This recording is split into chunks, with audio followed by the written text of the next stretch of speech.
नमस्कार, আমি दीपक कुमार मुस्ताफी। আপনারা দেখছেন বার্তা হরিণঘাটা। আজ 5ই কার্তিক, ইংরেজি 23শে অক্টোবর। আজ ভাতৃদ্বিতীয়া। ভাইফোঁটার একটা বাংলা প্রবচন রয়েছে, ভাইয়ের কপালে দিলাম ফোঁটা, জমের দুয়ারে পড়ল কাটা। আজ ভাইদের মঙ্গল কামনায় বোনেরা ফোঁটা দিয়ে থাকে। এই ভাইফোঁটার তিথি মেনে আজ বিরোহী মদন গোপাল মন্দিরে চলে গণভাইফোঁটা। এদিন দূর দূরান্ত থেকে বোনেরা চলে আসেন হরিণঘাটা ব্লকের বিরোহী মদন গোপাল মন্দিরে। যাদের ভাই নেই, যাদের ভাই থাকলেও ফোঁটা হয় না, তারা আসেন গোপালকে ভাই হিসেবে ফোঁটা দিতে।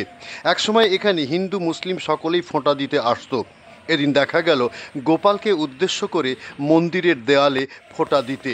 আমাদের বার্তা হরিণঘাটার ক্যামেরায় তার কিছু চিত্র। রিপোর্ট ও ক্যামেরা গৌর ঘোষ ও দীপক মুস্তাফি।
এই যে দেওয়ালে হাত থেকে কি করলেন?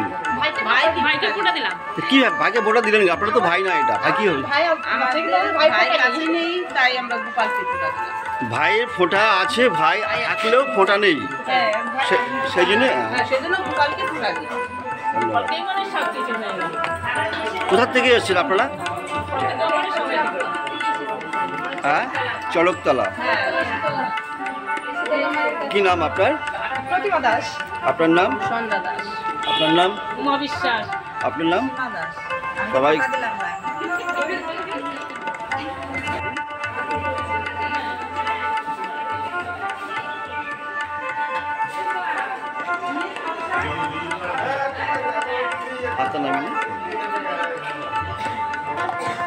এই যে দেওয়ালে হাত থেকে কি করলেন? আমরা ফোঁটা দিলাম। কেন ফোঁটা দিলেন কেন? কারণ এটা ভাইয়ের মঙ্গলার্থে এই ফোঁটাটা আমাদের প্রতি বছর এখানে নিয়মিতভাবে হয়। তাই আমরা সবাই মিলে এখানে প্রতি বছর এখানে সবাই মিলে একজোট হয়ে আমরা এটা আনন্দ করি, ফোঁটা দিই, ভাইকে আশীর্বাদ করি। মানে গোপালকে ভাই স্বরূপ দেখেন? গোপালই আমাদের ভাই, সে আমাদের মাতা পিতা সব কিছু। কি নাম আপনার? শোভা।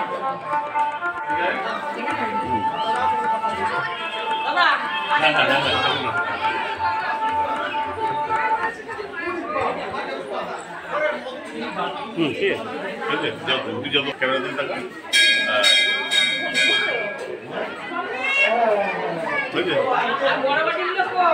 ঠিক আছে, ঠিক আছে।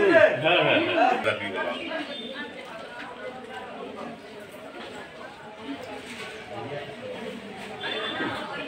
এবার বলেন, এবার আমরা আজকে এই যে দেওয়ালে ফোঁটা দিচ্ছেন কি জন্যে? ভাইফোঁটার উপলক্ষে আমরা দেওয়ালে ফোঁটা দেন, তাই তো?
সুদূর কাঁসাপাড়ার থেকে আপনি এসছেন বললেন?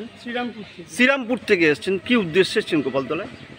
আমরা এই রিচুয়ালসটার কথা বিভিন্ন জায়গায় শুনেছি এবং ইউটিউবে দেখেওছি, তাই খুব আগ্রহী ছিলাম ব্যাপারটাতে অংশগ্রহণ করার জন্য, তাই এসছি এখানে ভাই গোপালকে ভাই হিসেবে ফোঁটা দিতে। কোথা থেকে এসছেন আপনারা? আমরা শ্রীরামপুর থেকে এসছি। বাকি ফোঁটা দেবেন তো?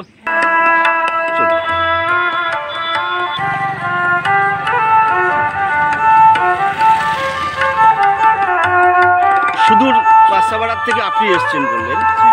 শ্রীরামপুর থেকে এসছেন, কি উদ্দেশ্যে এসছেন গোপালতলা?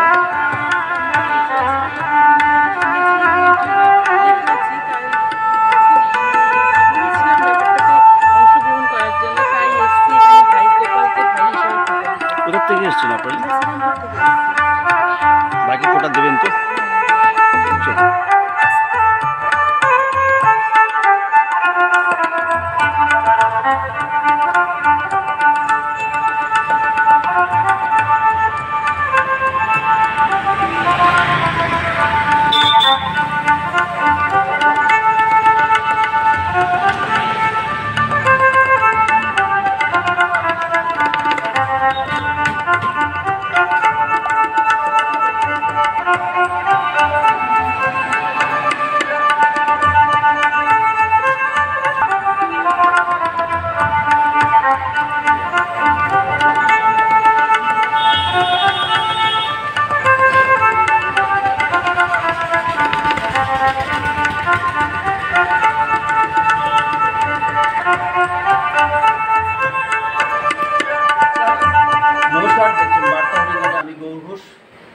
পৌঁছে গেছি গোপাল মন্দির, বিরোহীর সেই সুবিখ্যাত গোপাল মন্দির, যেখানে রাধা কৃষ্ণের মূর্তি দূর দূরান্ত মানুষ এসে পুজো করে।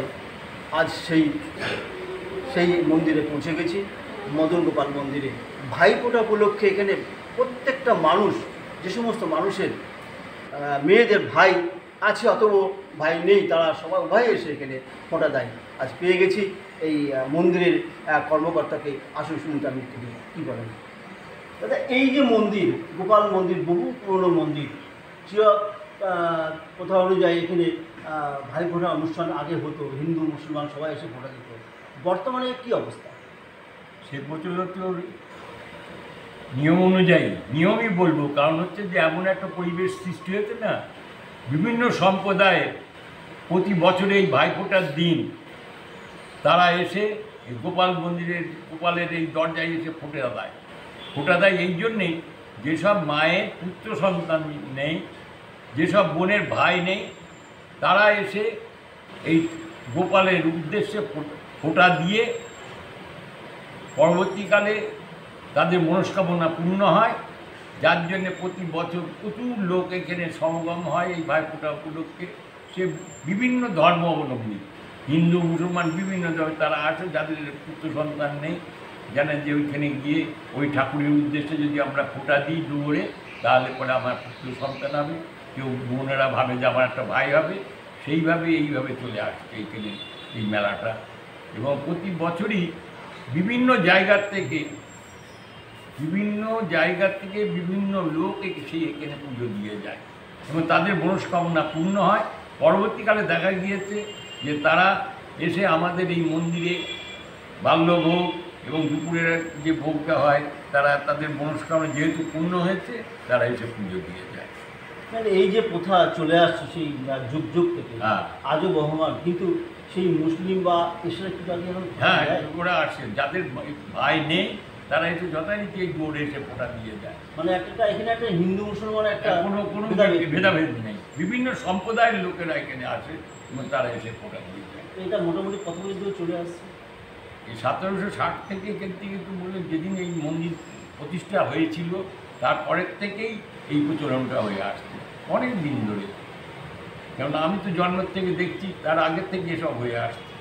আপনার জন্মের থেকে এটা হয়ে হ্যাঁ, আসছে 1760 খ্রিস্টাব্দে, মানে আপনি যখন হননি? না, আপনার নাম বলছি?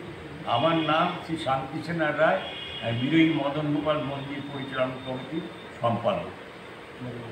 ধন্যবাদ।